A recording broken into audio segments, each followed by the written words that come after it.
7th grade periodic students, welcome to Unit 4. In Unit 4, Part 1, we're going to talk about some different properties, and we're also going to talk about multiplying by conversion factor. So to start with, where it says identify properties here, these properties I just copied and pasted out of the textbook. So we'll walk through them, and then I'll give you some examples. So the first property we're going to talk about is the commutative property of addition. So it says, in a sum, you can add the numbers in any order. And it's got a couple of examples for you here, one in numbers and then one in letters. Basically what the commutative property of addition is saying is that you can rearrange the order when you're adding and it stays the same. So for example, if I do 2 plus 5, that's going to give me 7, which is the same thing as doing 5 plus 2. So I can flip that order and my answer stays the same. Moving over to the right, if you look at the commutative property of multiplication, we're still talking about just flipping the order, but now we're doing multiplication instead of addition. So, for example, if I do 4 times negative 2, that's going to give me negative 8. Whereas if I flip it and do negative 2 times 4, I'm still going to get negative 8. So for the commutative property, we're talking about changing the order, but the answer staying the same. And we could have addition or multiplication. Coming down to the associative property of addition. So in words it says changing the groupings of numbers and the sum does not change the sum. So we're talking about grouping symbols here. So if you look at the example, there's parentheses there. I shift the parentheses, but that doesn't change my answer at all. So if you look, the example has 9 plus 6 in parentheses plus 2. So if I was going to work that out, 9 plus 6 is 15 plus 2 is 17. If I move my grouping symbols and have 9 on the outside and then 6 plus 2 inside the parentheses, I'm going to get 9 plus 8, so I'll still wind up with 17. Sorry to interrupt you, but I'm an 8th grade volleyball player, so I'm not exactly sure where I was. But again, for associative property of addition, we change the grouping symbols or we slide the grouping symbols over. Still get the same answer. If you look here at associative property of multiplication, same thing. I move my grouping symbols, but my answer stays the same. And then looking down at the identity properties, so the identity property of addition means that if you do a number plus 0, you just get that number. So your example here, negative 6 plus 0 equals negative 6. And the identity property of multiplication just says that if I multiply something by 1, I get the same thing. So if you look down here, it says identify the property illustrated by the statement. So our first one has 14 times 7 in parentheses times x equals 14 times 7 times x in parentheses. So if we're moving parentheses, so we're putting different things inside the grouping symbols. So the first side has 14 times 7 in the grouping symbols. The second one has 7 times x in the grouping symbols. If we're sliding grouping symbols like that, we first off know it's going to be associative. And then since it's multiplication, it's going to be the associative property of multiplication. We can write APN. For number 2, if you look, I have 18 to the third power plus 0 equals 18 to the third power.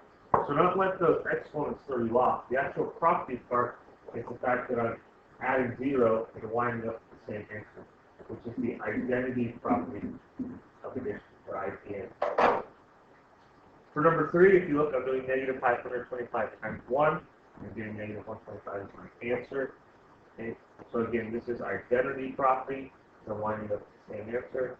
But this is a multiplication, so we're multiplying by 1. The last example, I'm doing negative 15 plus 12 equals 12 plus negative 15. So there are parentheses here, but they're not grouping symbols. They're just to tell us the difference, which is plus and negative. So it's not associative property. I'm just flipping the order, which means commutative property, and I'm adding, so it's commutative property. So if you look at the bottom of the page, it says using properties of addition and multiplication. So it says evaluate the expression using mental math, justify each of your steps. So we want to use our properties here to solve these. So the first property I'm going to use on the first one is the commutative property of addition, meaning I'm just going to change the order. So I'm going to put the 23 before the 32. The reason I did that is because in my head I know 17 plus 23 is going to be 40 really easily, and I can add those together and start with 2. So right here I use commutative property of division. On the next one, I'm going to use the commutative property of multiplication, and I'm going to switch to negative 25 to 19. Reason being, I know 4 times 25 is 100, so in this case negative 100. The negative 100 times 19 is negative 1,900. So here I'm using the commutative property of multiplication. If you flip over to the back side, there's 2 more examples. I'm going to let you guys go ahead and do those on your own. In the next section, it says to evaluate the expression when A equals 10, B equals negative 4, and C equals negative 2. Again, evaluate just means that we're going to plug in numbers for the variables and then work it out.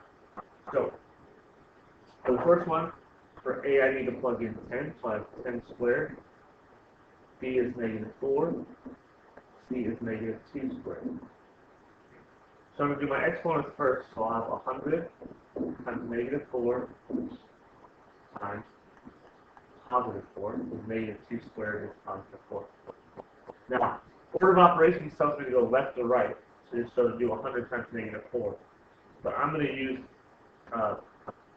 my properties, and I'm going to multiply negative 4 times 4 first, to get negative 16, just because it's a lot easier to do negative 16 times 100 than negative 16 times 100.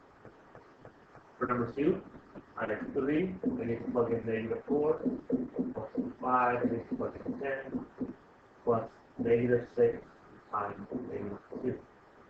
So I have negative 12, I have 50, and I have positive 12. Now, I'm going to use the commutative property and rearrange these and switch the 50 into 12, because I know negative 12 plus 12 is just going to be 0. It's going to make my life really easy, so my final answer is 50. Alright, 3 and 4, I'm going to let you guys work out on your own. And then on the bottom of the second page, it says using properties to simplify variable expressions. So it says, for the first one, I have m plus 5 plus 9. So to simplify this, I can just put parentheses here, so I know to add those first, so I get m plus 14. And I'm done there, because I can't add those together. For number 2, I have 3 times k times 6. I can use the commutative property to switch the 6 and the k around. So now I just multiply those together to 18, and then put the k behind it. Alright, 3 and 4 again are up to you guys. The last thing we're going to talk about in Unit 4 Part 1 will actually lead us into Unit 4 Part 2. But we're going to talk about conversion factors.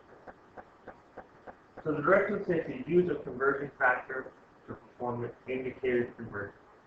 So we want to go from 27 yards, and we want to turn that into feet. Now, I understand that some of you can do that in your head or real quick with the calculator. I need you to show the work that I'm going to put on the board, because again, it will lead into the next video. So we're going to start with what we have. We have 27 yards, and we're going to put that over 1. Now, I know that there are 3 feet in 1 yard. So, my conversion factor, I want yards to be on the bottom because they were on the top of the first one. So they were in the numerator of the first fraction, so I wanted the denominator of the second. So that means feet are going to go in the numerator of the second. So 3 feet is 1 yard. The reason why I do that is because I want yards and yards to cancel out, so that my only unit left is feet, because I want to turn this into feet.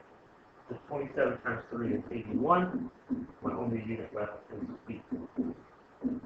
Again, I completely understand you could have done that in your head or real quick on a calculator, but we're doing really basic ones here, so we're using the harder ones in the next section. It'll be easier. So looking at number 2, I have 160 kilometers. So I'm going to start with that, 160 kilometers over 1. And then I'm going to have multiplication and then a second fraction. I want to turn it into meters. So that means I'm going to put kilometers on the bottom so it cancels out, and meters on the top.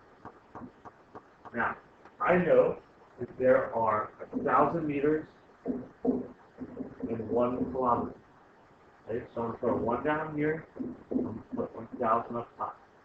These kilometers cancel each other out, and then I'm just doing 160 times 1,000, which will give you 160,000. And my only unit that's left is meters.